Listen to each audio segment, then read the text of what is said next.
Hello everyone, Mike Hall here. Today I'm joined by my daughter Abby, um, who has shown absolutely no interest whatsoever in what I do for a living for the past 20 years. Um, and I thought I'd get her to join us today just to see if I can get more views, a bit more aesthetically pleasing to look at than me, I hope. So I've asked her to ask me 5 questions about stamps, which should be fairly basic. And I'll endeavour to answer them. Okay, so why do people collect stamps? Well, it's the simplest question you could ask. Um, yeah, well, you understand this even though you might not realise it, but upstairs in your room you've got all these books, because you love books, and you've sorted them all by order of the author and then in chronological order, and by doing that you brought order to everything, and that gives you satisfaction. And that's fundamentally what stamp collectors get out of their hobby, is that they're bringing order to chaos by bringing everything together in an album. But once you get more into it, you also get enthused by the intellectual stimulating part of it, the geography of all the countries around the world, the history depicted on the stamps, and the cultures, all the various cultures around the world as they appear on the various designs that stamps have on them. No, it's something that you can do right up until when you die, provided you have your eyesight. So it's accessible to everyone as a hobby. That's good. So why do people spend so much money on stamps? Well, most people don't spend much money at all, funnily enough. The vast majority of collectors in the world spend very low amounts of money. It's a pastime, it's not something they spend huge amounts of money on. The people that spend lots of money on stamps are specialised collectors. And when they get into areas of specialisation, they inevitably will have to buy certain stamps that are rare. And it's those rarities that cost a lot of money. And then those people, they spend a lot of money on stamps. And also investors that are building valuable, tangible assets as a long-term investment spend a lot of money. Oh, okay. So what's the most valuable stamp in the world? It's the one I printed off for you to show everyone. So, this pretty ugly piece of paper is the rarest and most valuable stamp in the world. It's called the British Guiana 1 cent magenta, and it sold in 2014 at an auction in New York to a famous shoe designer for $9.5 million, making it the world's most valuable stamp.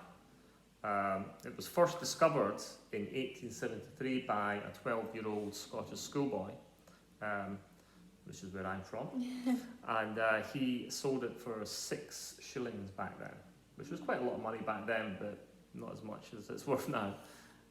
More recently, in 1980, it sold to an infamous collector called John Dupont, and he paid $935,000 for it back then. There's a whole film about John Dupont. He ended up in prison for murder. Oh, wow.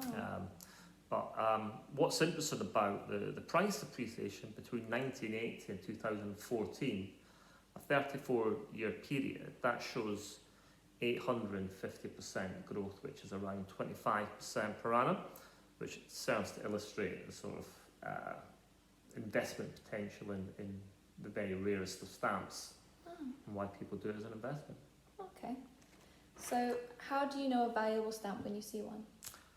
Well, when I buy stamps, I focus on my 5 golden rules, which are rarity, condition, authenticity, provenance as one rule, liquidity and price. So I'm looking at stamps where there's only a small number of examples in the world that are rare, in very fine condition, so I want them to be in better than you would normally see, and preferably one of the best or the best quality example.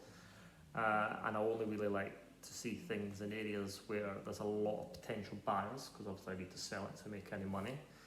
And then I like to see, I can authenticate stamps myself, but for high value stamps, I'll send them away to third party organisations, such as the British Philatelic Association, and get a third party certificate to confirm its authenticity. And I also love it when a stamp has a history of provenance, track it back previous auctions and know that it appeared in famous collections in the past, which gives it added value. And then I also don't want to overpay if possible. Otherwise I won't make any money and won't fund your education. Oh no. Okay, so if I was to buy a stamp from you, what would you recommend? Well, it's a bit boring, but I say this to everyone. The penny black is the world's first postage stamp. Everyone should own a penny black, in my opinion. And to make it a little bit more interesting, you can personalise it. Oh.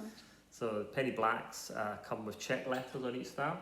They were printed in sheets of 240. We've got a cuckoo clock going on. Typical, but I'm not doing this again. So they're printed in sheets of 240 from AA to TL.